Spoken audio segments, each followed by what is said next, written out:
I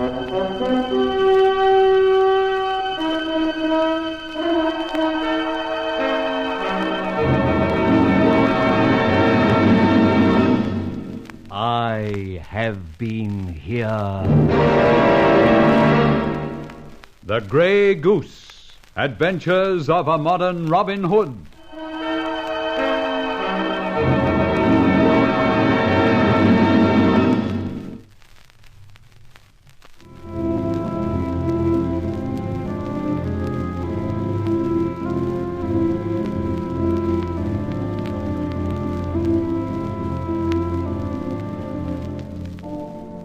I've been grilled by Inspector Ford, and there's no doubt about it.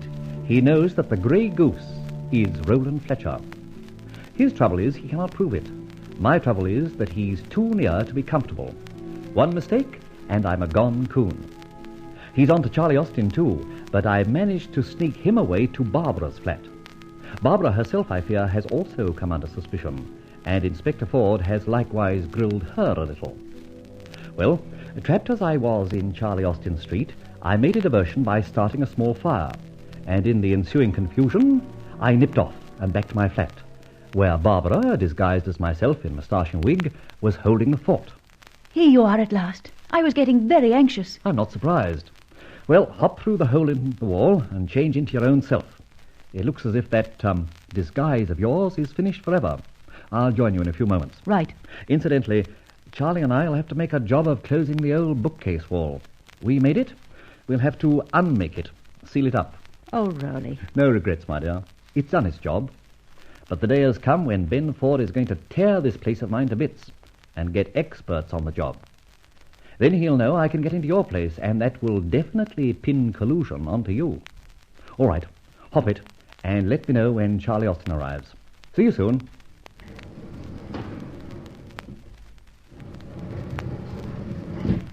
Well, there it is. I can't have Barbara sacrificed just as she gets the news that her father's retrial will probably mean his release. Problem is, though, how to get Charlie Austin into the clear. As for myself, bless my soul, I'll definitely have to get out. North Pole first stop, I think. Barbara? Yes, Barbara, what's on? You can't be changed already. No, but there's someone at my door, I think. What shall I do? Wrap a dressing gown round you. Chuck the wig and moustache and open up. I'll be listening in here. Right. Who is it? It's me, Miss Barbara. Charlie. Thank heaven. It's all right, Rowley. It's Charlie. Well, that's good. I'm coming in, Barbara.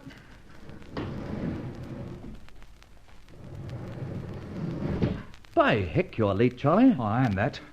But you know, Mr. Hicks, I found I'd grown a tail. What? It's all right, Barbara. He means he was followed. Did you shake him, Charlie? I did. I gave myself a walk round 3 tube stations, spent 5 bob in fares, and nearly lost myself. How did you know you were being followed? Blimey, it was Perce Dawson, plainclothes cop. Put me in once, he did. Loitering with intent. Somehow I can't see Ford's hand in that. Otherwise, this character would have picked you up. That's the idea, he was just being nosy. Aha, he says, here's C. Austin. He may be up to something, I'll see. Yes, that'll probably be it. Well, Charlie, this is the end of the penny section. What? I mean it. You can't mean it. But I do. You see, Ben Ford is convinced if by any chance he really does get hold of Charlie here, he's got plenty of evidence. He may suspect you've taken a hand too, Barbara. But with the wall bookcase sealed up, he can't connect your place with mine. Thus he'll have nothing to hang on you. That's right, Mr. Hicks. And this is the last place he'd expect to find Charlie. Yeah, of course. So there it is, Charlie. I've got cement and trowels in the boot of my car. I'll go and get them. Not you. You mustn't be seen having anything to do with me or mine. I'll get them myself. And you and I will do a bit of bricklaying and carpentry work this night. I refuse to call it a day. You can't stop it, Barbara. Listen, the retrial is now definite. Your father will receive a pardon. What's his freedom worth to him if you get jugged as an accomplice of the Grey Goose? I see. Yes, but Let there be no buts. This way we protect you. I'm going to have one but.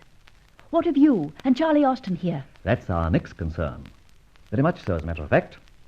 And maybe you can do a bit of helping. Now, stand aside while a couple of British workmen get a very unusual hustle on.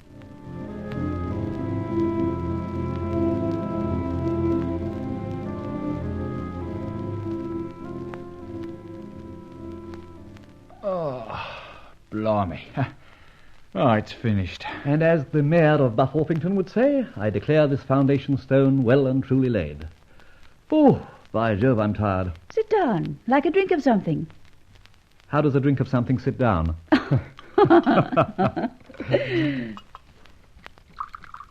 Oh, by Jove, I've just thought of something. What?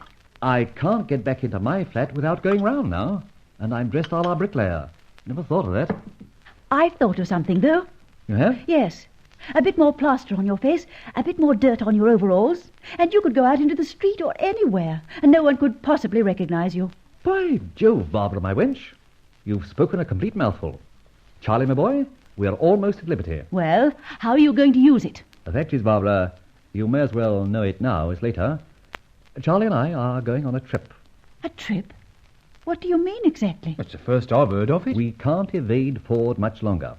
Thus we'll have to shake the dust of England from our shoes for a bit. This demi-paradise is a bit too small for us just now. You mean you're leaving England? Toot sweet, my dear. It's that or Dartmoor. But passports and such. I've long had my affairs in that direction in order. But I ain't got one. Oh, but old Herbert Jenkins has.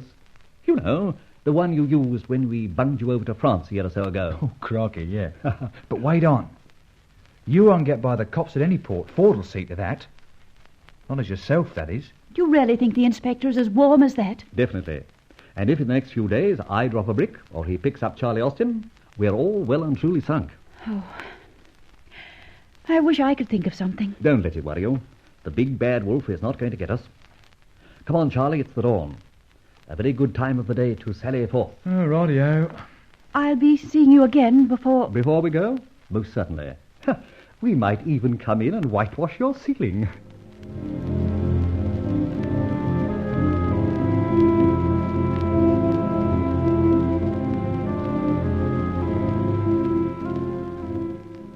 What about a bit of food, Mr. Hicks? Right, we'll go in here and get some breakfast and plan our campaign. As Barbara said, there isn't a soul that would recognize me. Buttered eggs for two, please, miss, and coffee. Yes, sir. Now, it's like this, Charlie. You can go up to Barbara's flat fairly easily. They won't be watching in that direction, so you can collect your bit of money and odds and ends. Yeah, right. Don't change your clothes. Keep that painter's overall on, and tell Barbara to burn everything else. That includes her wig, etc. Oh, blimey, yes. But all your stuff's in your own flat. And I've got to get in. There's a few rather priceless bits of jewellery in there. Can't go without them. Of course not. But I reckon the inspector will have your place picketed. Yes, maybe. But he's only guessing. And even as myself at this stage, he can't stop me going in. Toast and coffee, sir. Eggs coming up. Oh, thanks. But he could keep a very close watch all the same. And he might wonder what you're doing all dressed up in that outfit. Confound it, I should have kept my suit on underneath and just walked in the ordinary way. I know. Look, we've got to get into that flat as we are. Painters or what have you. We haven't got any paint, brushes or ladders. Blimey, that's easy, Mr. Hicks. I got a pal, Tommy Blewett. Now, for a few quid, he'll do a job for us. Motor truck, name and all. Charlie, as soon as we finish breakfast, we'll go and interview Mr. Blewett. And by jingo, we'll paint the jolly old flat.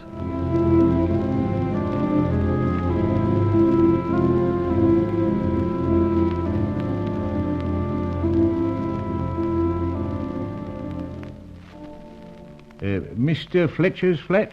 OK, third floor. Oh, blimey, eh? We look like the real thing. Thomas Blewett printed on all the ladders. Shall we take the stuff up, Mr. Blewett? Yes, and get a move on. Careful, don't knock the lift about with those cans of paint. OK, Mr. Blewett.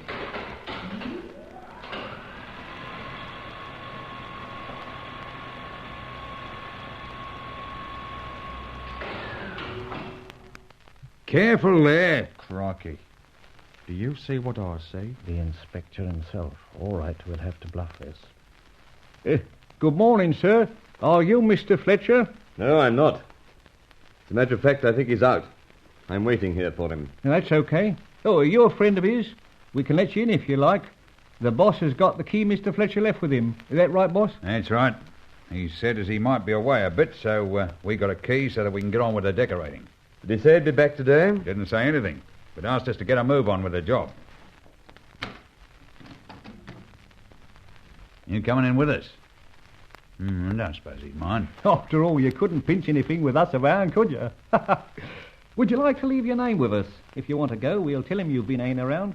If he does come back and I'm not here, tell him Ford called. Ford. Ford, eh? OK, I'll tell him. Get a move on there. Righto, come in. Cool. Blimey, Tommy. You're a good un. Nothing to it.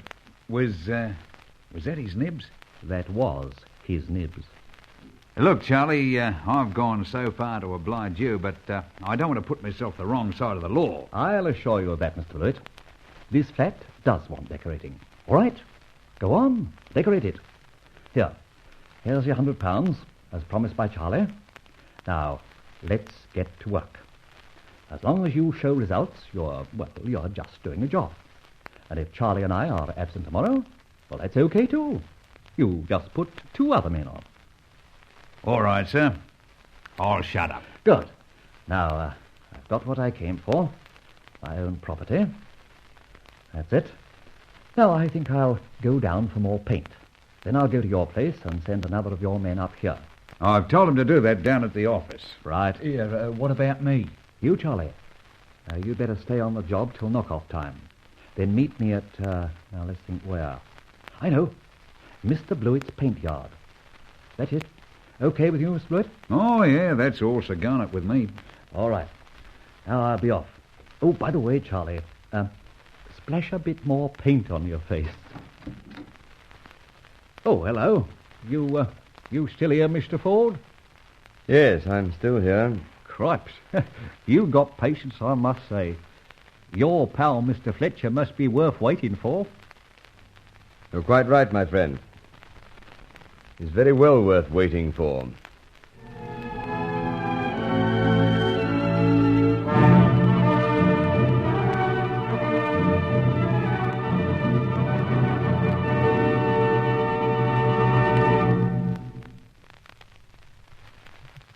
So far, Fletcher has managed to get his own way, and that by sheer bluff.